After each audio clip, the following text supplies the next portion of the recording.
ഷെരീഫ്ക, ഇത് ഈ രണ്ട് റിക്വസ്റ്റിനും ഒരു എന്താ പറയുക, ഒരു ഒരു ഒരു പുതുമയുണ്ട്. രണ്ട് പേരും ആവശ്യപ്പെട്ടത് ഒരേ പാട്ട് എന്നുള്ളതാണ്. എന്നെ കൊണ്ട് അതല്ല, അതെ, ഇത് കുന്നുമ്മൽ പ്രവാസികളായ റിഷാദ് പുൽപ്പറമ്പില്, നിഷാദ് പുൽപ്പറമ്പിൽ, അതുപോലെ തന്നെ അരുൺ മേലെ തൊടിക, അതുപോലെ തന്നെ റിയാസ് പുൽപ്പറമ്പിൽ, അബുദാബിയിലുള്ള ഒരു എടുത്തുപെട്ടി, അതുപോലെ തന്നെ വേറെ ഒരു സുഹൃത്തും ആവശ്യപ്പെട്ട, രണ്ടുപേരും ആവശ്യപ്പെട്ടിരിക്കുന്നത് ഈ ഒരു സോങ്ങാണ്. ഓക്കെ, പാടണോ? ഓക്കെ, ഇപ്പൊ തന്നെ പാടാം. ഞാൻ കണ്ണട വെക്കാണ്ട് പാടാന്നെല്ലാം വിചാരിച്ചായിരുന്നു. ഇയാൾ എടുന്ന് വന്നിരിക്കുക, പിടികൊടുക്കാതെ കണ്ണടയെല്ലാം വെക്കാണ്ട് ഇങ്ങനെ സ്റ്റൈലായിട്ട് പാടാന്നെല്ലാം വെച്ച് നോക്കുമ്പോൾ ഈ മനുഷ്യൻ എന്നെ കൊണ്ട് കണ്ണട വെപ്പിച്ചു.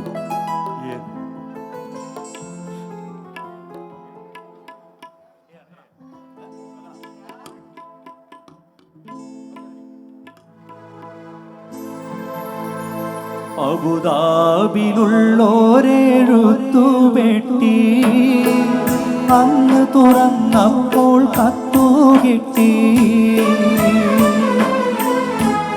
എന്തിയേ നീ നിന്റെ ഹൃദയം പൊട്ടി, എഴുതിയ കത്തു ഞാൻ കണ്ടു ഞെട്ടി. മധുരാനുഭൂതികളയവിറക്കി, മനസ്സിൽ വീണടിയും പൂപേരുക്കി. കരളിൻ ചുടുരക്തമഷിയിൽ മുക്കി, കത്തിന്റെ കതിർമാല കോർത്തൊരുക്കി.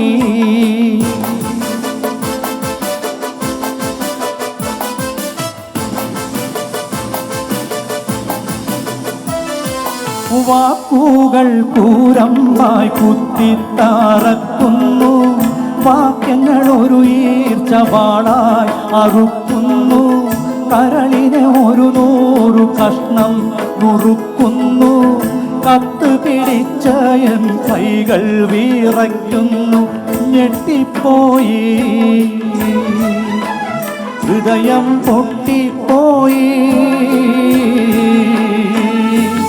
ഞെട്ടിപ്പോയി, ഹൃദയം പൊട്ടിപ്പോയി. കത്തിനു മറുപടി തരാനൊരു പിടിയില്ല. മുട്ടിപ്പോയി, ഉത്തരം മുട്ടിപ്പോ.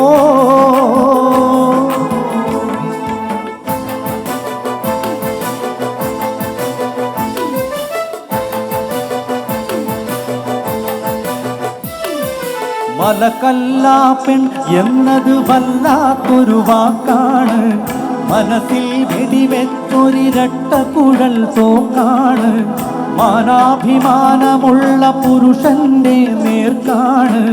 മറുപടി പറയാനായി കഴിയുന്നത് ആർക്കാണ്? തരിച്ചു പോകും, പൗരുഷം തെറിച്ചു പോകും. തരിച്ചു പോകും, പൗരുഷം തെറിച്ചു പോകും. പണത്തിന്റെ കൊടുമൊടിഞ്ഞൊടിയിടെ കിടുകിട വിറച്ചു പോകും, കിടുകിട വിറച്ചു പോ.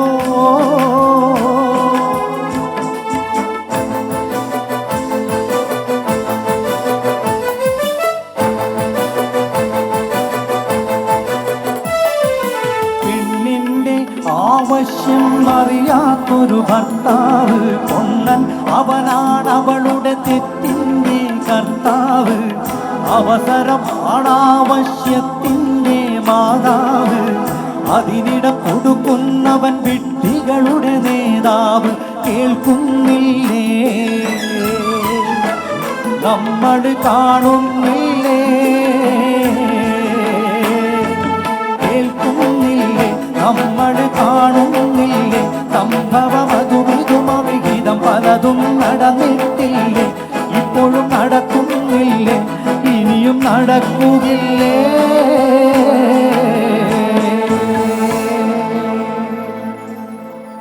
ഇനി ഒരുപാട് സ്റ്റാൻസ് ഉണ്ട്. ഇത് എത്രത്തോളം ന്യൂ ജനറേഷന് മനസ്സിലാവുമെന്നറിയില്ല. ഒരു കത്ത് വിദേശത്ത് അയച്ചു കഴിഞ്ഞാൽ 1 മാസം കഴിഞ്ഞിട്ടോ 2 മാസം കഴിഞ്ഞിട്ടോ കിട്ടുന്ന ഒരു കാലഘട്ടം ഉണ്ടായിരുന്നു. ഇന്ന് മൊബൈൽ ഫോണിൽ ഒരു മെസ്സേജ് വിട്ടാൽ സെക്കൻഡുകൾ കൊണ്ട് നമുക്ക് കിട്ടുകയാണ് ലോകത്തിൻ്റെ ഏത് ഭാഗത്തും. അന്ന് ആ കത്തിന് എത്രത്തോളം പ്രസക്തിയുണ്ട് എന്ന് കാണിക്കുന്ന ഒരു മനോഹരമായ പാട്ടാണ്. അന്ന് പ്രവാസികൾ ഈ പാട്ടുകൾ കേട്ടിട്ട് ജോലിയൊക്കെ രാജിവെച്ച് നാട്ടിൽ തിരിച്ചു വന്നു എന്ന് പറയുന്നത് കേട്ടെ. അത്രയും ശക്തമായിട്ടുള്ള ഒരു പാട്ടാണ്. ഇത് കേൾക്കാത്ത ന്യൂ ജനറേഷൻ കുട്ടികളൊക്കെ യെസ്, ഈ പാട്ടൊന്ന് കേൾക്കണം കേട്ടോ. എസ് എ ജമീൽക്കയുടെ മാപ്പിളപ്പാട്ടിന്റെ ചരിത്രത്തിന് തന്നെ ഏറ്റവും മികച്ച ഒരു ഗാനമാണ്, ലിറിക്സ് ആണ്. താങ്ക് യു ഷെരീഫ് ക.